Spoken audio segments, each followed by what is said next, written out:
all the time that I listen to my own track, I always trying to understand, to trying to get the feeling, you know. So at some point, the small details has no sense anymore, you know, because at the end of the day, you as artist, you can spend even months, years listening to the details, but the normal listener will never notice. It will just pay attention to what this track is transmitting to them, you know, the feeling. You're listening to the Mission Makers Show, a podcast that inspires humans to get into the mindset of success.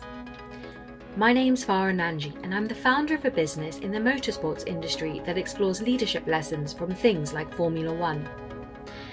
I'm also a DJ and music producer in the underground electronic scene, and a public speaker on key topics like resilience, building high-performance teams, overcoming learning difficulties, and stimulating creativity.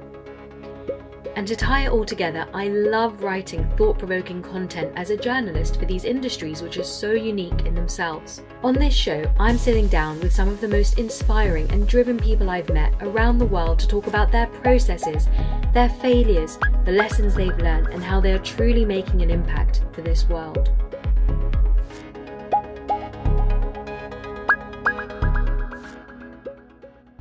Hello and welcome back to Season 3 of the Mission Makers podcast. For today's episode, I'm joined by an artist and label owner who's been synonymous with pioneering his own genre, Ethereal Techno. His name is Soul Button and he runs the Steyoyoke label. And in the words of the label, Ethereal Techno is melodic techno with intelligence, powering the mind, body and soul. The sound is characterized by its uplifting poetic nature, yet it has a distinctive edge, giving it a unique imprint. It resonates deeply and fills the soul with immense positivity, all the while feeding the imagination and expanding the mind. So today, we expand our minds by going deeper with Soul Button about his creative process, the impact the genre has had on the music scene, and his reflections of the sacrifices he's had to make to run not just one, but 3 well-known labels in dance music. Just before we begin, if you're interested in some really cool rewards like virtual DJ lessons, the chance to ask our guests questions and exclusive merchandise, head over to www.patreon.com/missionmakers to check out how you can access these exclusive rewards. And thank you to all of you who've been writing into us and subscribing to the show. It really makes a difference, so don't forget to hit that subscribe button if you love the content we're making here at Mission Makers and help us take the show to the next level this season. Hey Christian, welcome to the show. How are you doing today? Hi, how are you? Very fine. I'm good. Finally back to work and ready to answer to your questions. Well, thank you for taking the time out of your day to come on Mission Makers. We're really excited to have you as today's guests and going a bit deeper into your journey. So I wanted to sort of start off by going back to the beginning, and I understand that your journey with music kind of first started when you listened to the Electronic Pioneers' Kraftwerk in your teenage years, which inspired you to start producing your own music. And fast forward a few decades, and similar to them, you've actually pioneered your own genre, Ethereal Techno. So what did music mean to you in your childhood? And could you have ever imagined that, you know, it would have taken you down this road to where you are today? Well, definitely, I was not expecting something like this. I mean, it started everything very quickly. I mean, I met a friend of mine who introduced me this music. We found on the street one tape, and it was actually the music from Kraftwerk. We spent like days and days listening to this tape, and it was kind of noise at that time. It was not even considered music, but everything started from there. And definitely I would never expect that at the end I was going to invent a music genre. But yeah, I mean, it was kind of a challenge at that time. I was very young. There were nobody in my city that was interested in electronic music, so it was it was just a case, but a nice case. And at what point did you decide, like, this is what I want to devote my life to? Was it always going to be music, or were you preparing to do something else as you were growing up? Um, well, as I said, everything started from this tape, and then I was stressing out my dad, asking how I could have achieved to produce and to make the music. And then one day, my dad decided to buy me the first Roland drum machine, and then after a couple of years, I moved to north of Italy in Bologna, studying university, and there I found finally someone who was into electronic music, and then I kept studying electronic engineer and making music for some years until I decided to to to keep going only with the music. Of course, it was not easy because, as you know, it was difficult, and it's still difficult to live with, to pay bills with music. But at the end I took this decision. I think I was like 22, 23 maybe. Yeah. Very interesting. And so I know that there's an interesting story behind the name Soul Button and Steyoyoke. So I'd love for you to tell our listeners a little bit more about, how you picked the name for Soul Button, and then of course the label, how that sort of name came together. Yeah. Well, first of all, I have to say that the two names came together because when I decided to start with the label, then I even decided to start a new project as my personal project. So the thing was that I had in mind all the projects, all the idea, and there was behind the label, the concepts, but I never thought about a name. And I was having some kind of difficulties to find the name, because you can find everything online, whatever you Google is there. So it was very difficult. So then once I received a letter from the Finanzamt, from German Finanzamt, saying that I had to go there the day after and present my projects, because at the beginning I was trying and never succeed to get some money from the government to start the project. So I had to go there and present the project with the name, but of course I didn't have a name. So I called a nice friend and I said, listen, I'm panicking right now. I have to find a name within tomorrow morning. And then he came to my house and he said, okay, let's try to make up a word. So we were like three friends. We were just exchanging some pieces of paper. Everybody had to write a syllable and then exchange like a rotation, these pieces of paper. And then at the end, we opened all these papers, and one of those was Steyoyoke. And most of them were no sense words, and then this one was kind of nice, and we were like, oh, sounds like Japanese name. And then we of course Google, and Steyoyoke that didn't exist, and then we said, okay, that's it, this is funny. So it's completely invented name from nothing, from syllables. So you have lived in many countries, in your life, and I know that you lived in London for a few years, learning about the music industry. So what were some of your key observations about like the London scene at that time? Well, I mean, London was always a goal for many European artists, like maybe 10 years ago, when you were doing music,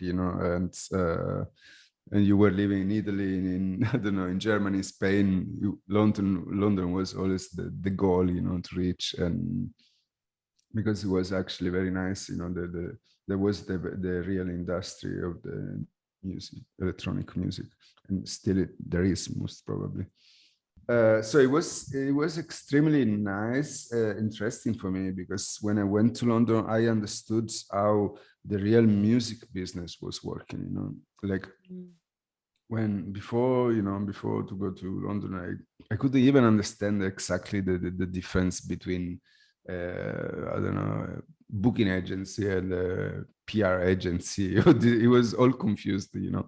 So when I went there, it was I understood very quickly how the music business, the electronic music business, was working. And I can tell you that actually after 3 or 4 years, when I moved to Berlin, I was like, okay, how it's possible that still in Berlin, which is, you know, kind of underground electronic city, they still don't understand how the music business works exactly like in London, you know.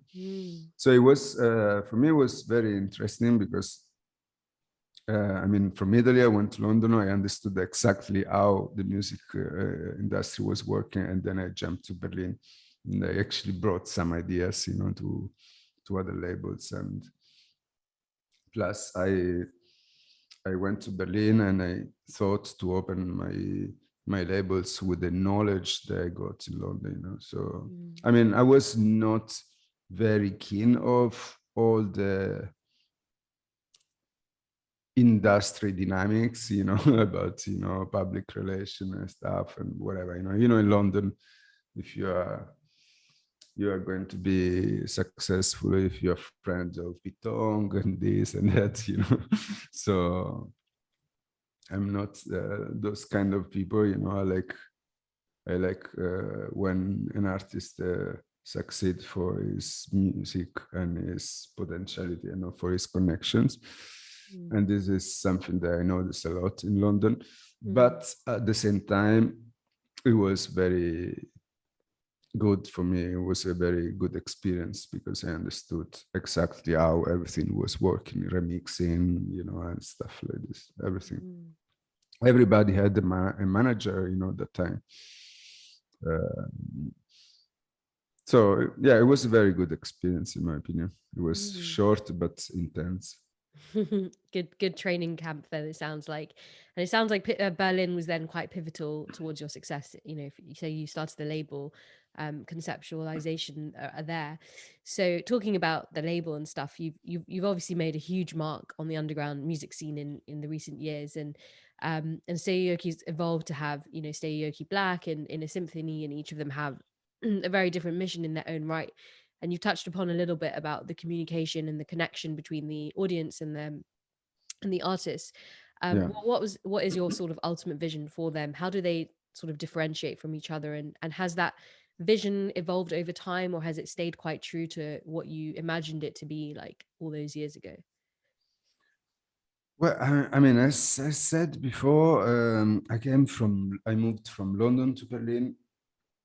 And I mean, my idea was, I mean, after I got all the knowledge that I got that I understood in London, I went to Berlin and I finally found one city which was cheap, you know, first of all. It was still, I mean, even the government itself was giving opportunities to people to invest in art in general, you know. So I found this city which was kind of completely virgin in terms of music business and art projects and stuff like this, you know. So I said, okay, why I cannot start to do what I was always dreaming to do, since this city gives the opportunity, you know. I mean, I remember the first time I got an office when I started the label, I was paying something like, I don't know, 250 euros a month, you know, for a huge office, you know. Wow. And in London, you know, I could even pay one quarter of my room, you know, with the same money.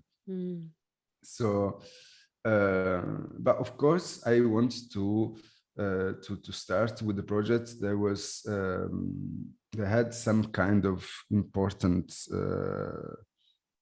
concept and meaning, you know, behind. So the first was definitely to start a project that was not only connect to the music by connect to the art in general. So that's why we always had some illustrator, and having this amazing covers, and not only focus on the music. And the other thing was that we wanted to focus on the quality of the product in general, so not only the music, but even artwork and stuff like this. So we always had very amazing illustrators. We spend so much time in selecting music,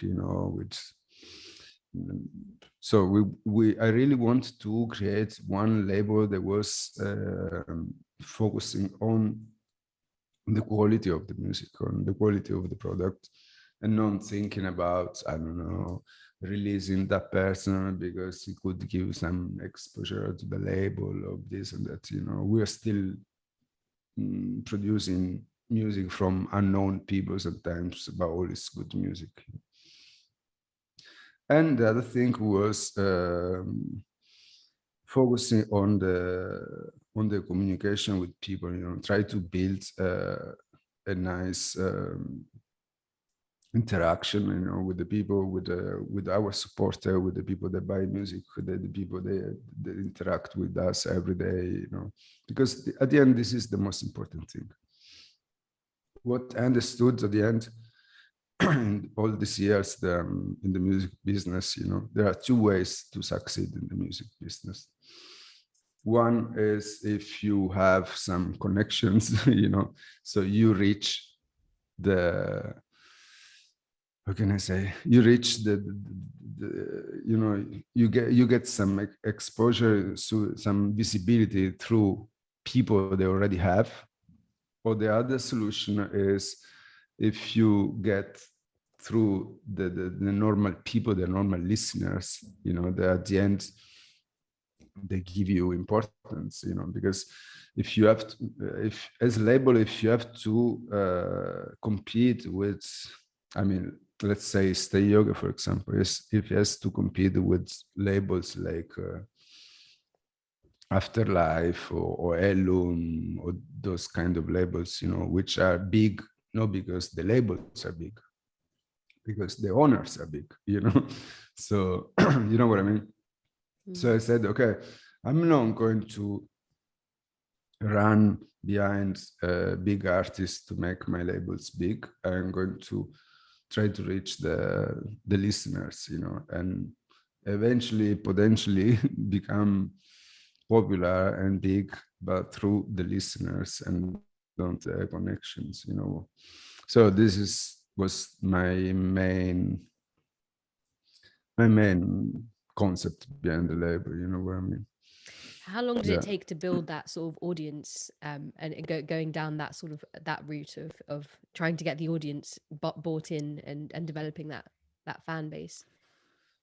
Well, I have to say that I never thought about this, but it was quite easy, but because it was the right moment, I'm 100% sure that if I would open Steyoyoke right now, it would be not the same impact. But in 2012, we came out with this kind of new music, let's say. It was not something extremely new, but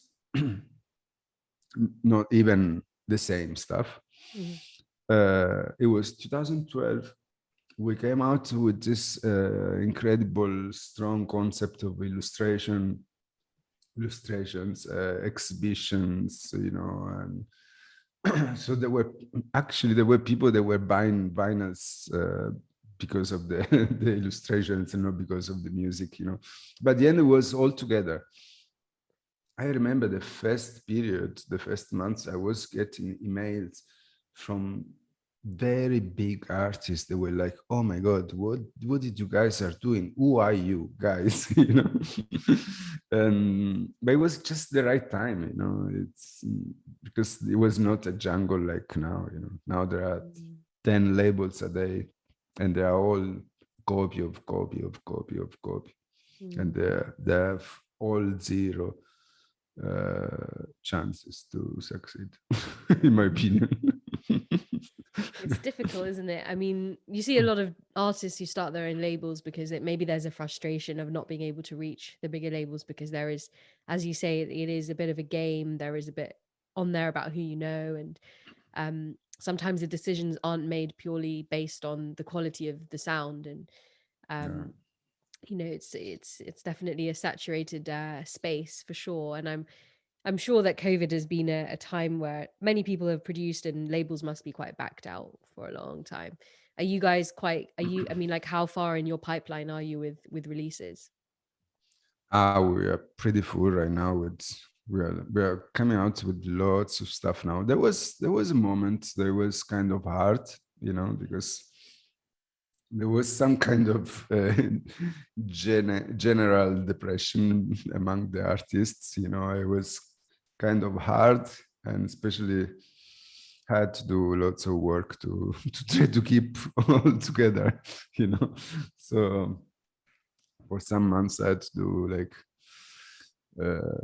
psychologist more than label owner, to call all the artists every week and say, hey, come on, we have to keep doing, don't worry, everything will be fine, even though I was not so convinced by myself. But I was trying to do it. But I think it's everything fine now. I'm pretty confident now. I already in the last 2-3 months we released some very good tracks, and now in the next 3-4 months I'm very, very sure there will be nice tracks. Yeah. Yeah, I think everything is coming back slowly. Yeah, absolutely. Little by little it is surely coming back. And so you mentioned earlier, you do take on board underground artists who perhaps haven't been so well known. So what's the process like when like a new artist joins the family? Is there a process?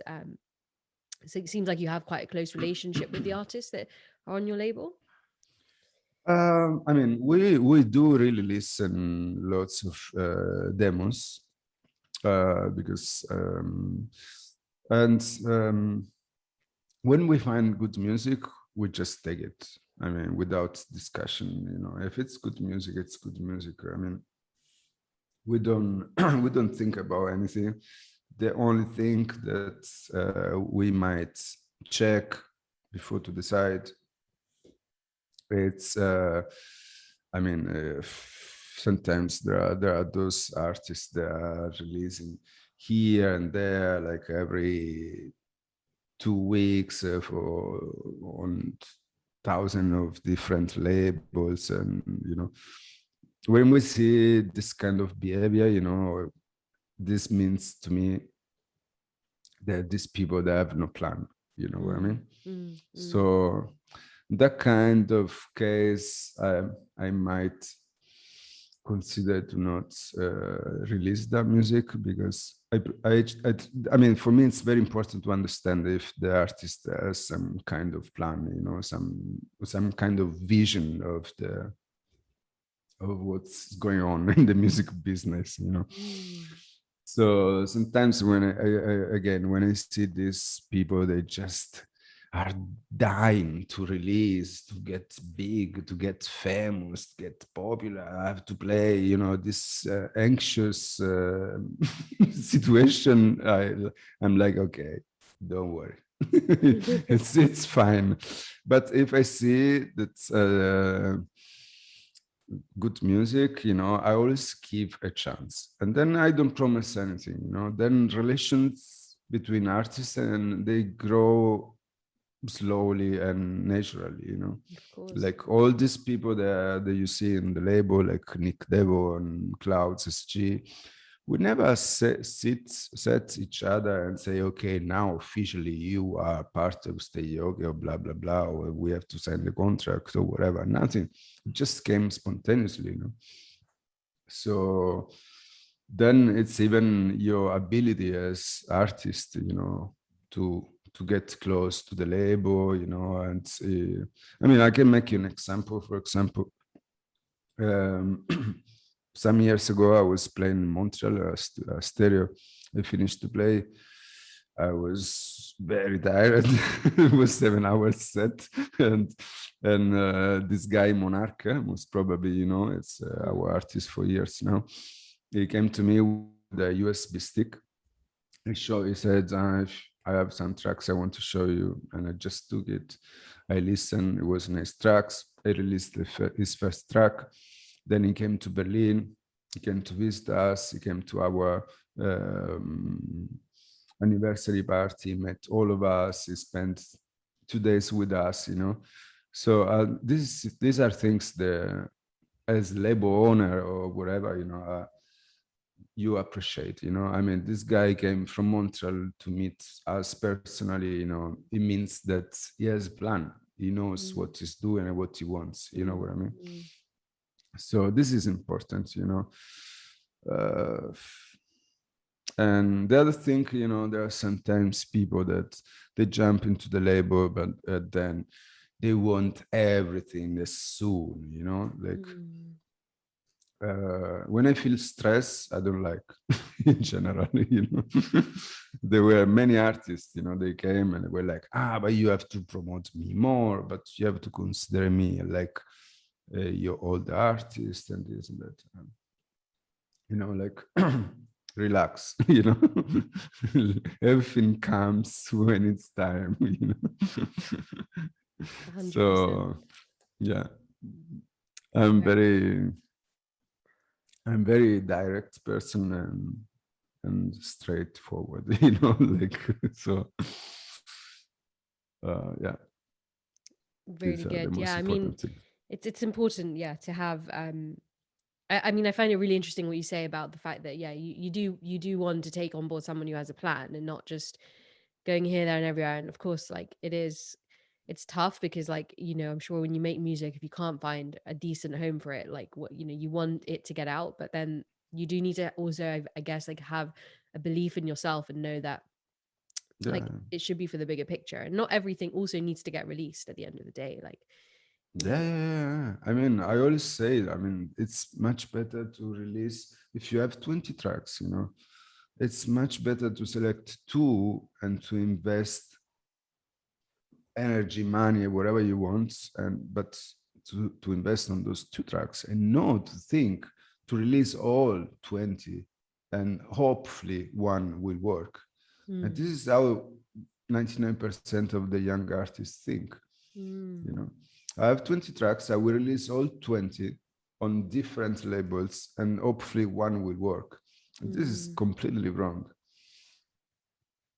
I don't know why they don't understand this small detail.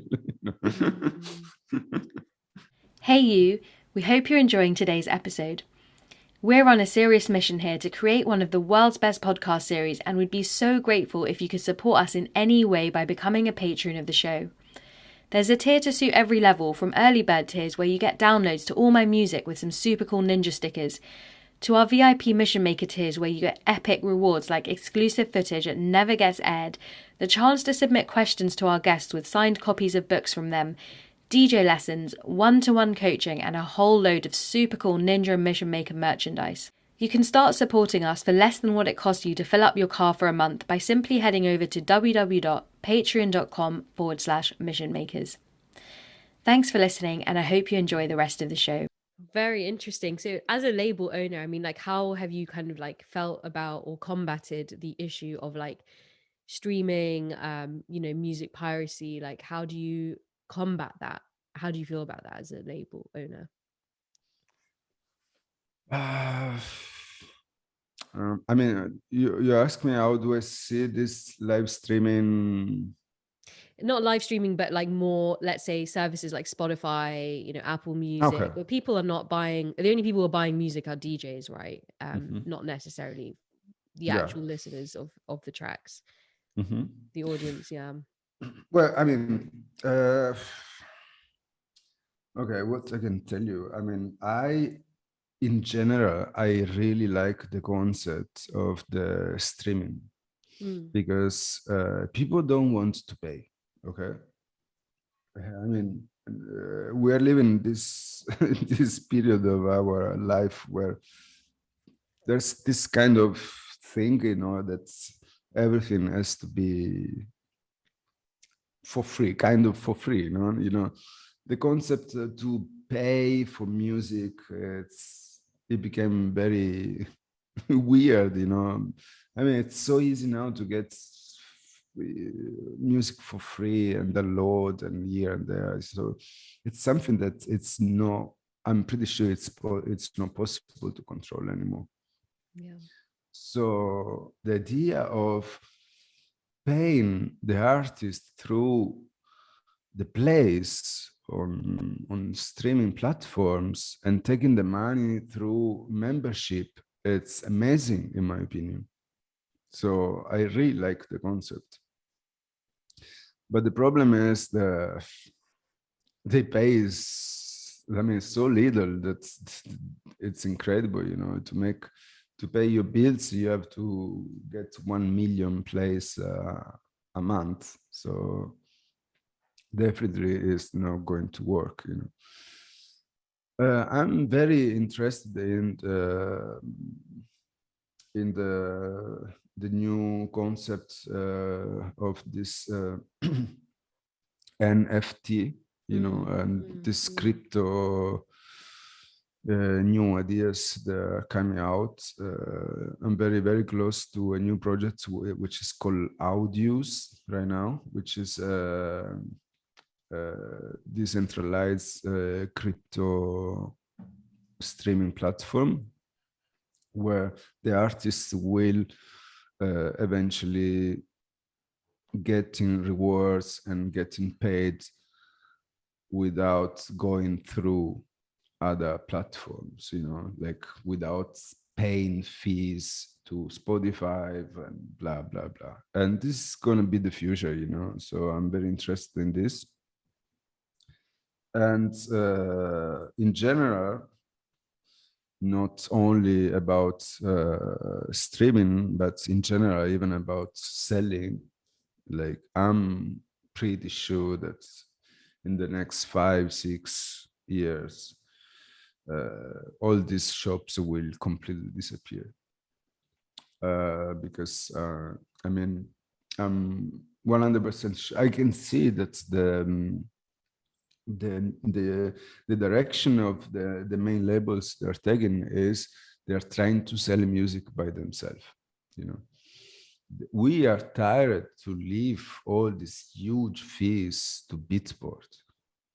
I'm tired. I want to sell the music by myself. If you are a supporter, you want to support a label, you want to buy music, buy from the label. You don't need to buy from Beatport. Who cares about this chart? Nobody cares anymore, So this is gonna be the future, in my opinion. This crypto decentralized solution and labels which we start to sell music by themselves. Definitely. And I mean, like, because of obviously the situation, like, do you feel there's more pressure to find other ways of revenue, like not necessarily through the music itself, because like to sustain the ecosystem, is it more events, that kind of fuel the ecosystem, because the actual streaming of the sound doesn't generate, as you say, you need 1 million plays to even support your living, right? So let alone fund the whole ecosystem of a label. Yeah, I mean, right now the situation is quite hard because me personally, I was running the label with the money that I was doing from the gigs and performances, which are pretty zero the last couple of years. So something has to happen in this business, definitely. I mean, some artists I'm trying to ask money for, even for live streaming right now or stuff like this, but it's just trying to climb, but it's nothing. It's a real solution, if we are not, if we will not be able to go back on the stage and perform like we were doing before, I think it's gonna be very hard for many labels, because I mean, it's impossible to live with the income from streaming and selling at the moment. Mm. It's a business that it's actually very funny. This is something that I always say, you know, it's a business that brings money only to management, DSP shops, stores, you know, and agencies and PR agencies, and the only one who doesn't get any money is the artist. Yeah. You know, I mean, how we can work this? How long we can work the system? You know, Spotify makes billions of money. Beatport make billions of money. Distributors, they make so much money. I give 20% every month to my distributor, and every distributor has 800, 1,000 labels. So why all these people they have to make money and the artists they have to do nothing? Not even one, nothing, zero, you know. Yeah. So it's definitely something they cannot work. I mean, they get advantage of the people like us. We do music for passion, you know. So It's it's heartbreaking, great. and it just suppresses talent, right? Because how long can someone sustain that without the fair like investment coming back to what you've put your time and energy and belief ultimately into. Yeah, So I do hope, obviously a lot of things have been reset in this pandemic, and a lot of time to reflect and question things, and perhaps yeah. hopefully this might be a very important time for things to change, and allow Mm, ourselves to actually take a pause from the system and come at it differently. So yes, as you say, the emergence of NFTs. I'm quite excited to see what will come out from you guys on that platform. And anybody mm, listening who appreciates what Steyoyoke is doing, then definitely keep an eye out on that for sure. mm, Um, what I wanted to ask you was that how do you, when you're kind of creating your own sound, your own production, like do you feel like it's quite easy for you now to sort of reach that final point of like, okay, music's done, this track is done, I'm gonna let it go? Does that come, do you feel, more with experience, quantity sort of of production? But for anybody who's kind of maybe gets a bit stuck on the creative process of like, when can I say that this is done, like, mm. do you have any sort of opinions about, or advice about that even? Um, I mean, in general, I would say that this is some. I mean, of course, this is an issue and a problem for every kind of producer. You know, even if you produce music for 45 years, you can always and forever find something that you want to change and something that doesn't sound like you want, and some millions of small details. The important thing to me is that every time you listen, you have to like kind of difficult to explain in English for me, but like every time you listen, you have to listen like with a different perspective, like starting with checking the details, you know, like the reverb or this small percussion, you know, but all the time you listen going like more general overview, you know, until at the end you just perceive the whole sound from beginning until the end without spending time to the single details, you know. I don't know if I succeed to explain, you know, but all the time that I listen to my own track, I always trying to understand, to trying to get the feeling, you know. So at some point, the small details has no sense anymore, you know, because at the end of the day, you as artist, you can spend even months, years listening to the details, but the normal listener will never notice. It just it will just pay attention to what this track is transmitting to them, you know, the feeling.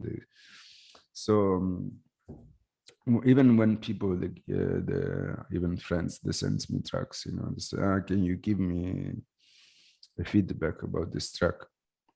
it's very rare for me to say, this sound is too loud, or this percussion is too dry, or whatever, I always give feedbacks about feeling, because this is the most important thing to me. So definitely I succeed to stop having this problem with experience, because at some point you just have to close and that's it, whatever, so with the years I developed this skill to not be so much peaky, details and stuff like this. So definitely, I think it's something that comes with the years, with experience. Mm.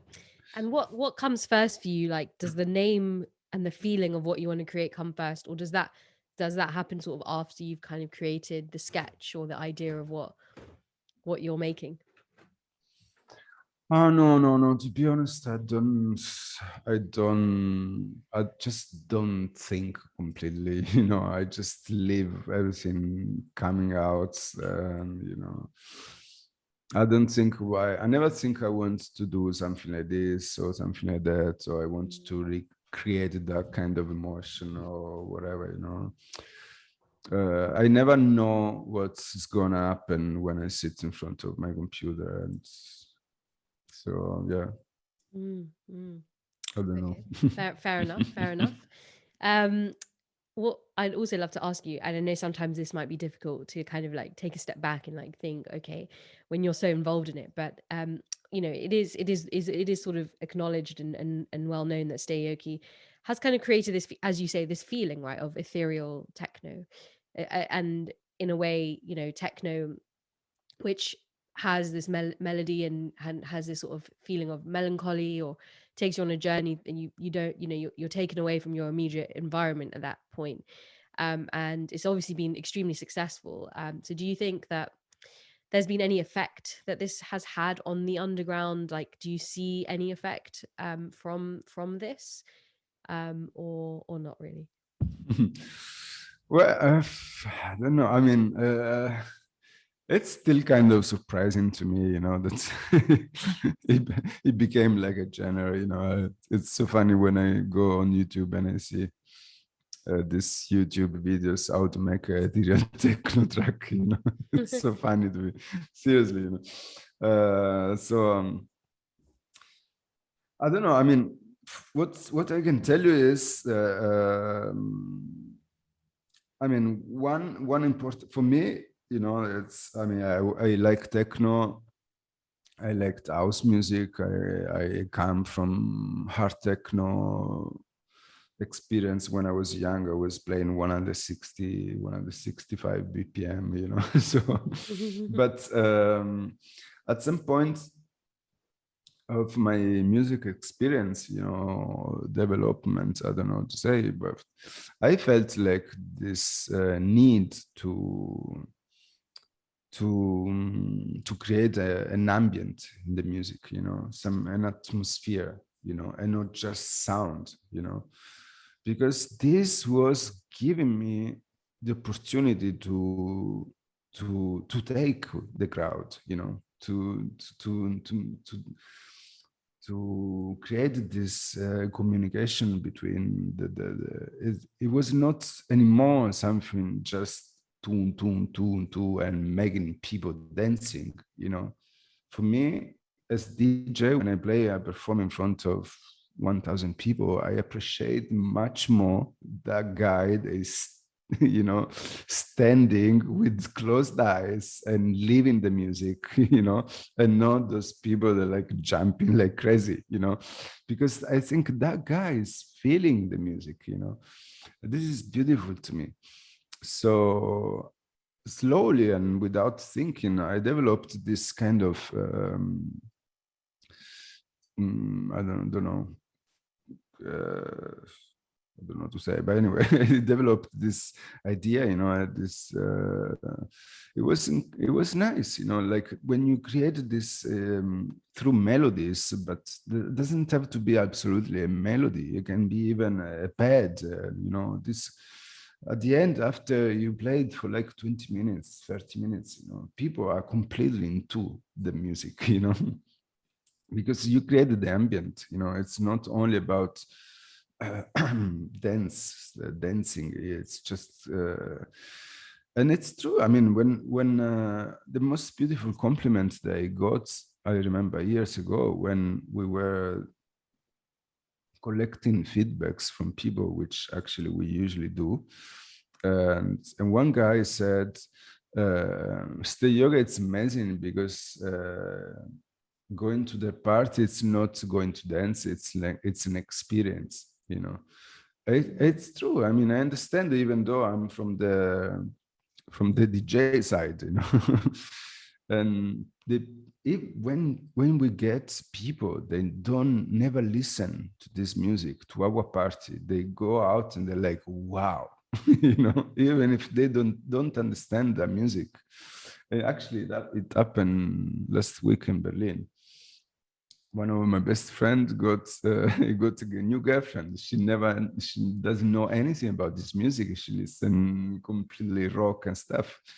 And he brought to our party, and in the end she was said, you have a new fan today. I didn't know anything about this music, but it was amazing. I tripped for it was like a journey for like 4 hours, so that's the what is ethereal techno to me. It's I mean, people, if we want to, ethereal techno is kind of a subgenre of melodic techno. This is how I consider, but melodic techno is just exactly what the word says, techno with melodies. But ethereal techno is ethereal techno with melodies, but with an ambient, with those sounds and these pads and stuff that they give you this this concept of being in a full journey, from beginning until the end. Yeah, it's a very mystical experience, and it's quite exciting when someone new kind of discovers this world and never come across it before, and it's it's a rabbit hole after that. Once you're in, you can never forget about this sound, right? It's hypnotic, and it's you want to discover it more. I mean, there's some kind of trance, there's some kind of progressive, there's it's kind of a mix of different influences, from different kind of genre. But I mean, sometimes there are people, they struggle to try to define this music, like, oh, I want to understand, is it progressive? Is it trance? Is it techno? Is it no? Is it? I don't know whether it is. It is. Yeah. We don't always have to put it in a box, that's for sure. So moving on to a bit more of you as an individual and like your sort of habits to succeed. Do you living this life as a DJ, as a label owner, it's quite nocturnal. I mean, it has its effects. You've been in the scene for a long time. As you've sort of grown through that scene, have you found like, anything that you keep that is just non-negotiable in your daily routine that's extremely important, that helps you achieve like clarity when you're kind of going after this mission that you have, whether it's meditation, yoga? Like, I mean, is there anything that you personally do to take care of yourself to be able to succeed? Not something specific, to be honest, but I really need to wake up, having my coffee, and just sitting on my desk, me and myself, and nobody else, for like a couple of hours. And this helps me to understand what I have to do today, what I have to do this week, what I have to do this month, what I have to do this year, and it's me and myself, my computer and my papers, and this gives me a global vision, of what there's in my mind, so this is the most important thing. I really need to spend. I mean, after during the day, you know, my wife can call me 20 times a day. You know, the baby needs this, the baby needs that. You know, but the first couple of hours in the morning after my coffee has to be in sitting, just me and myself. WhatsApp doesn't ring, you know. It's still too early for all the artists. So, you know, so this is the only thing that I really need when I'm at home, of course. How do you like counteract that when you're touring? Then, like, do you just do it and just kind of get through touring as for what it is, or do you find you are able to make that time for yourself when you're traveling and stuff? Well, when I was traveling, it was not very easy, to be honest, you know. But I'm very organized person, so I always try the way to do it in in a way or in another. I don't know how I do it. Sometimes I even wonder by myself. But yeah, I live with my papers and notes everywhere in all my bags on my computer and everything. So as soon as I have some 1 hour, you know, that was able to work, you know, at the airport and the plane or whatever, I was always ready to work and to focus, you know, even if I was destroyed from the day before. And, you know, so, and plus I have a couple of people that there are my angels next to me, you know? Like my wife and Kate, which is my label manager, who follows me for 6-7 years already, maybe. Yeah. Very important to have that strong support system behind you, 100%. Yeah. Last question I want to ask you about the music side of things and the label is that I read that somewhere that, you know, sometimes you get emails from artists who try to buy themselves onto your labels and stuff. And I know that, you know, you seem to be a guy that cares a lot about like the ethics and the morality and doing the right thing and kind of also making a change, right? So I wondered if, like, you know, does the label respond back to people like that in a way that maybe, you know, might help to educate someone out of that sort of mindset of, you know, but you can't buy success, you know, it's about more about doing the right thing, right? So do you ever respond to those sorts of emails when you receive them? Uh, yes or not.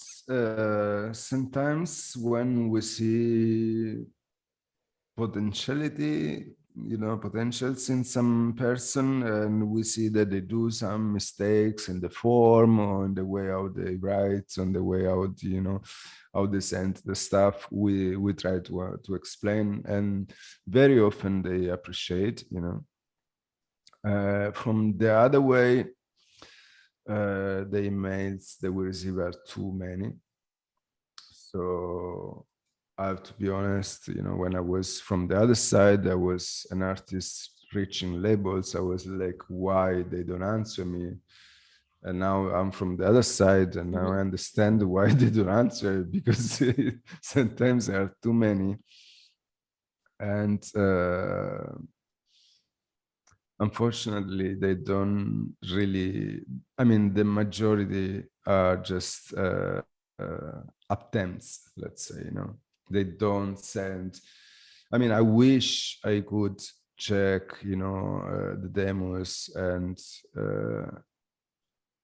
at least receiving constantly music that fits with the label, you know. And but you have to listen 20, I mean 50 demos to find one track average that fits with the label, you know. So at some point you're like, okay, what do I have to answer to this artist, you know? If it didn't understand at all that we don't do this music, you know. But very often, you know, we find some I don't know, like, I don't know, I can make an example. I mean, there's a couple of days ago I answered to a guy and I was like, you are sending me 3 tracks, 4 tracks every 20 days, and we never got take 1 track of you.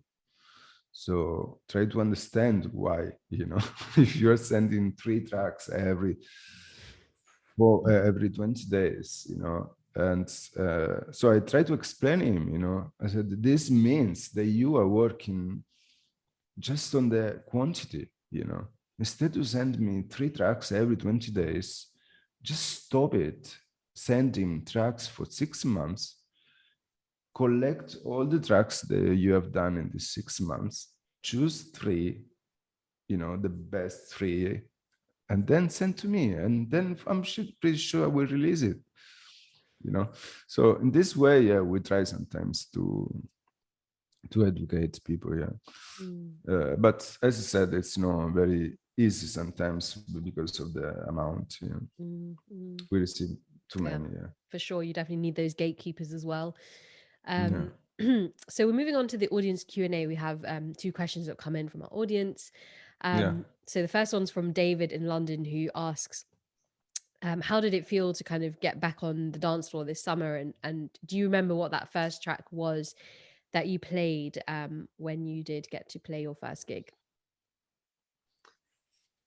Yes. I mean, it was definitely a good feeling.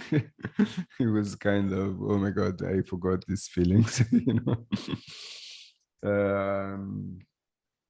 Even before to start, I was like, I asked my girlfriend, I said, do you think I still know how to play?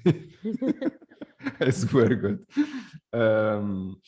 But it was nice. And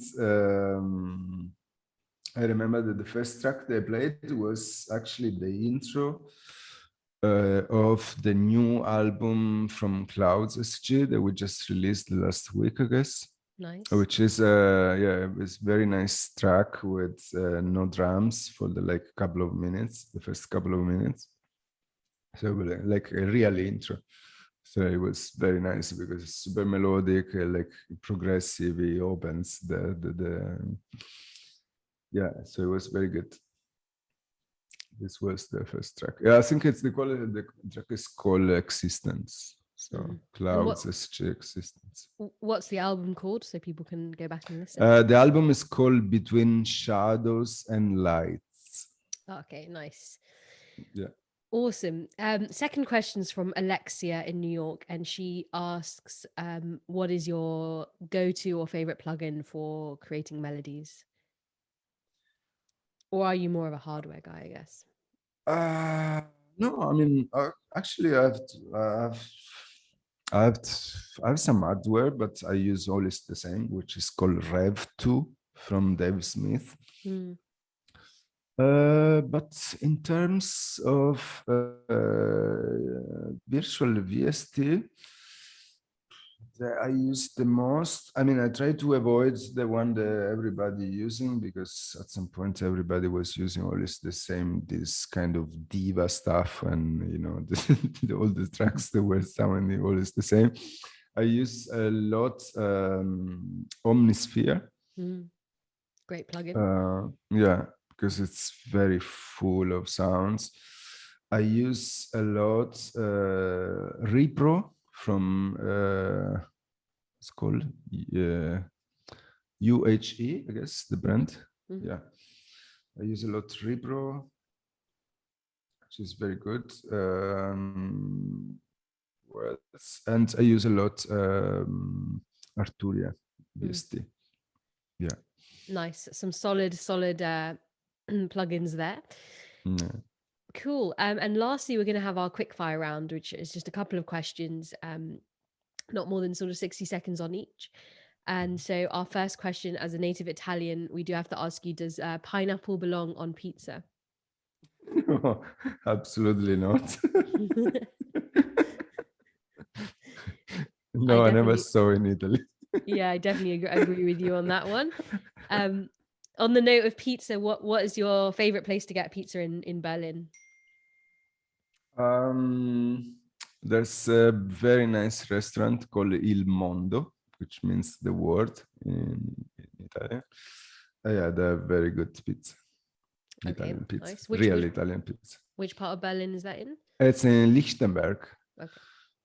Yeah. Cool. Next one, what's the best music documentary that you've seen? The Doors, Jim Morrison for sure.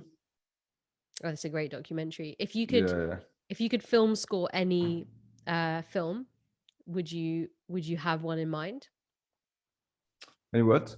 If you could Sorry? film score any film, would you have any in mind that you'd love to do the music for? If I would like to do a music for any movie, what is it? Yeah, exactly. So to basically score, like do the music, right, for a movie, to make the soundtrack. This is actually what I would love to do for every kind of movie, because it's the best thing to do soundtracks. But I always thought that I would like to remake completely, the movie Berlin Calling. Yeah, Paul Kalkbrenner. Yeah. I always thought to do to redo completely the music of that movie. I don't know why. So maybe this one. Wow, that's very interesting, because that soundtrack was huge when it came. Yeah, it's actually amazing, but that's why I was always thinking, well, I would sound this movie with something different. Very interesting. And lastly, Christian, what are you most grateful for this month? Well, in general, I'm very happy in this month because I'm finished to build my studio. Finally. Yes, it's taking so long. And the other thing that I would like to mention is that I'm extremely happy dead. And yeah, it's so funny, it's so nice and so beautiful, because every day you feel this connection stronger and stronger with your own son. It's so beautiful. Yeah, I just wanted to mention this. Oh, that's a beautiful note to end on. Yeah. Well, thank you so much for joining us today. We really appreciate your time and your insights, and we'll put in all the plugs for the label and everything, and definitely keep an eye out for the NFT projects as well. Yes, everybody should. Thanks a lot, Christian. Thank you so much. Thank you. Bye. Bye. What I take away most from today's interview is that you really don't need to follow the mainstream or the direction of the hype. It's so easy to get caught up in that, and we see hundreds of artists doing that, even in underground music. But in the end, having your own individuality and identity will be the thing that makes you stand out from the crowd, especially as we're going into such an automated world. Those human skills that we've talked about all throughout this show are so important, and I truly think it's like that for most things in life, whether you're in music or in business. So guys, also don't forget, if you want to grab a copy of today's show notes, then head over to www.missionmakers.com/soul button, where you'll also find notes from all of our previous episodes. And we've got some amazing guests coming on the show this season, so be sure to share the show with your friends and subscribe to us on Apple, Spotify, YouTube, and wherever else you listen to your podcasts. You can reach out to me at Mission Makers or at dj.n1nja on Instagram. And if you're interested in supporting the show and getting some really cool rewards like virtual DJ lessons and exclusive merchandise, then don't forget to visit www.patreon.com/missionmakers. Thank you for listening, and until next time, keep it laser focused.